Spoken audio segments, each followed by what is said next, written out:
পানি চিত্রায় পরে ওই লোকটা মাছ একবারে দাঁড়ো তুই উজু করতেছে, এই অজুর এক দুইটি ফোনা পানি গিয়ে মাছের শরীরে পড়ছে, পড়ার সাথে সাথে মাছ ব্যক্তি যেত ফাইলে পানি পড়তে জুড়ে বলেন সুবহান, আরো জুড়ে কেন সুবহান আল্লাহ।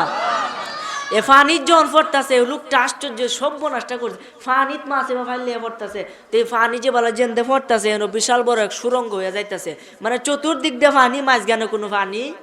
না, এবার গুলো এখানে যাইতেছে, মাছগুলা যাইতেছে, এই দেখে সে দৌড়ে গেছে, গিয়ে দেয়া মুসা আলাইহিস সালাম সজাগ হয়ে পড়ছে, কোথায় মাছ কই আমি কায়াম ভেড়ে কিদা লাগছে,